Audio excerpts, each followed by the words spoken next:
We go into the park through Queen's Gate. King Henry VIII hunted deer here. Robins sing all the year round, both males and females. By the end of February, the great tits are singing too, and the blackbirds have just started. The Albert Memorial, statues of artists, animals, angels, and Albert. Crossing Kensington Gardens, past the statue of physical energy, a thistle thrush is singing. The Leaf Yard is a popular spot for people to feed the parakeets with nuts and fruit. It's popular with the parakeets too. That's a nuthatch singing in the background.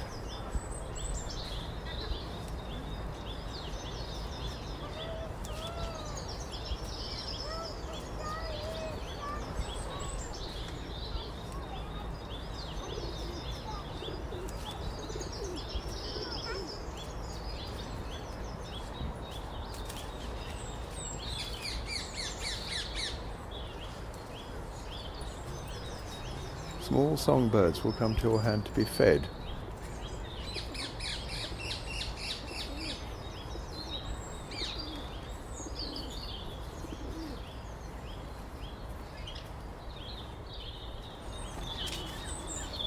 Great tits and blue tits.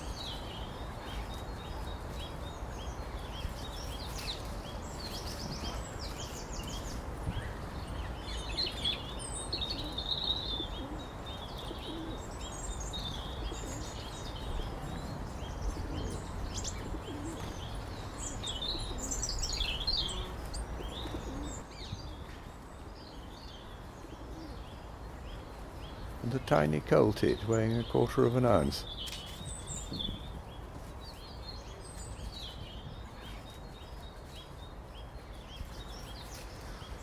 Some jays will take peanuts from your fingers.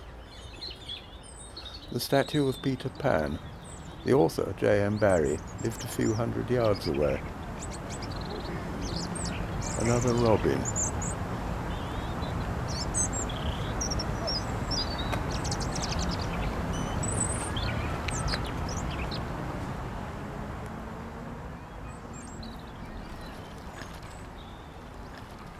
The lake here is called the Long Water. Brightly coloured Mandarin Ducks are dashing around.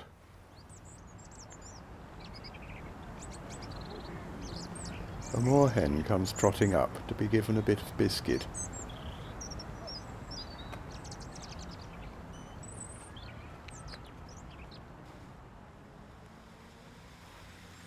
The Italian gardens were added by Prince Albert.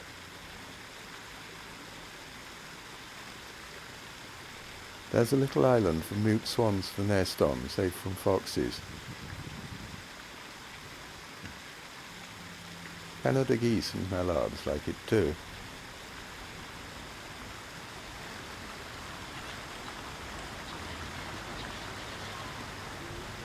And a grey heron finds it a good place for fishing, till it gets bored.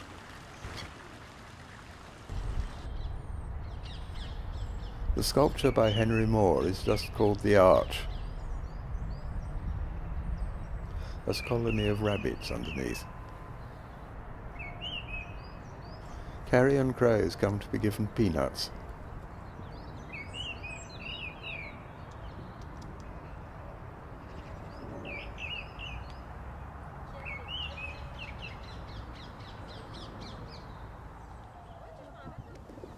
And a jackdaw, a charming miniature crow.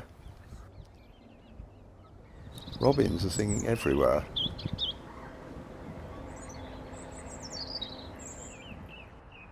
This is Buck Hill, part of King Henry's Deer Park, and a view up the Long Water from the bridge. Great crested grebes are building a floating nest on a submerged branch of a willow tree. It's just a soggy platform, that's all they want.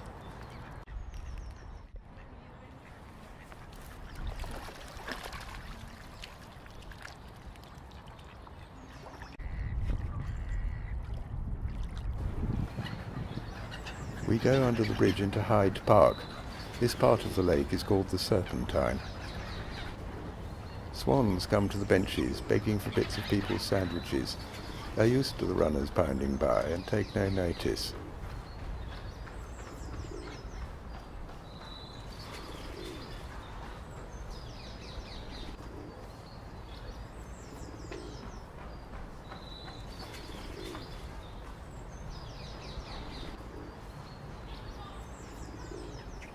A wood pigeon is eating the early blossom.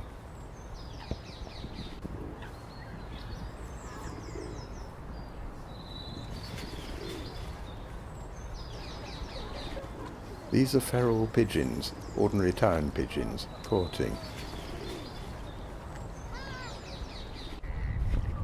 A pair of gadwalls feeding at the edge. They fly in from Buckingham Palace Gardens, where they have breeding hutches. The Serpentine Island is home to all kinds of waterfowl. These are tufted ducks.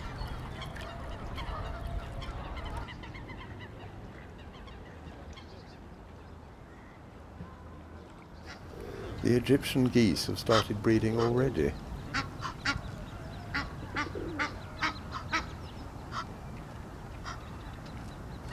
The restaurant at the east end of the lake is a favourite place for people to feed the swans and geese.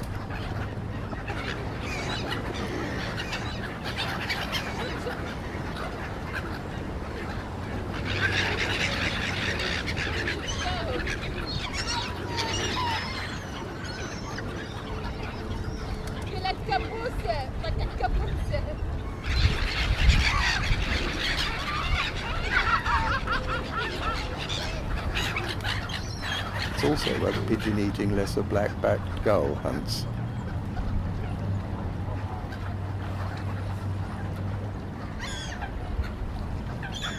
He showers the kills with his mate.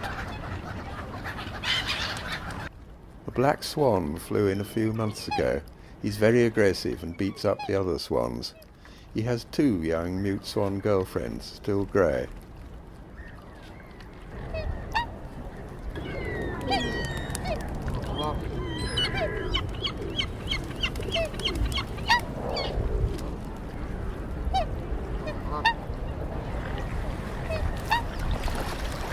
And he's building a nest on a floating raft of water plants.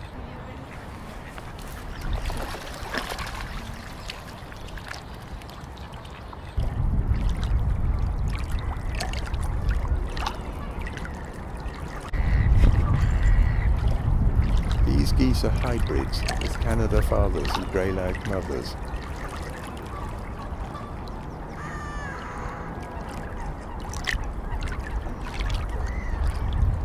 White mallards are not uncommon. This is a wild duck, not a farmyard one, with his normal brown mate. A pair of great crested grebes displaying. This is more than a courtship ritual. Couples display their affection when they meet, even when one of them has just been on the other side of the island for 10 minutes. They're building a nest on the end of one of the rafts.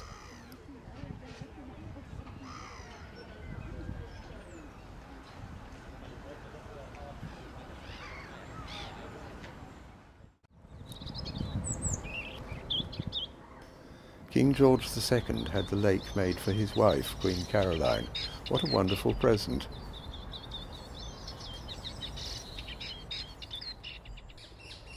It was made by building a dam across a little river valley. We're on the dam, looking at the river finding its natural level down a waterfall. This is the only place where it flows in the open now. A robin ticking at the robin in the next territory. A warning to keep away.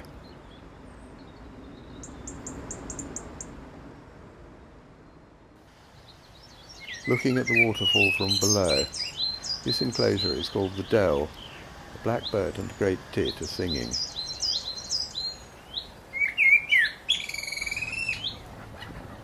Black-headed gulls on the edge of the Serpentine. They're just growing the dark heads of their spring breeding plumage. 3 mute swans grazing on the bank behind the Lido, the year-round swimming area. Swimmers come here at dawn on New Year's Day to plunge into the icy water. They can recover in the restaurant here. The Diana Memorial Fountain is popular with children in summer and geese in winter because it's enclosed and there are no dogs to bother them. These are grey lags.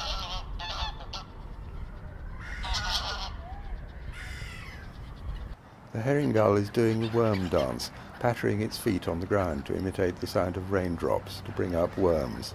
It works well. Starlings are hunting for wireworms in the grass in the fountain enclosure.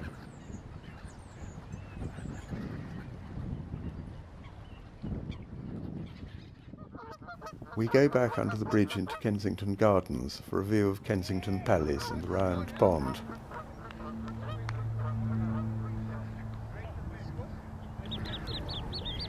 There's another family of Egyptian geese. They nested in an old oak tree near the pond.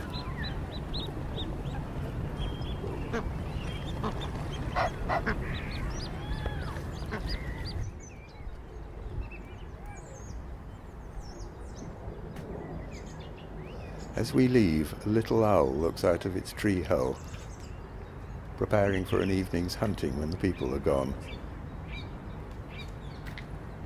They hunt on the ground, running after beetles and worms. And a robin sings goodbye to us.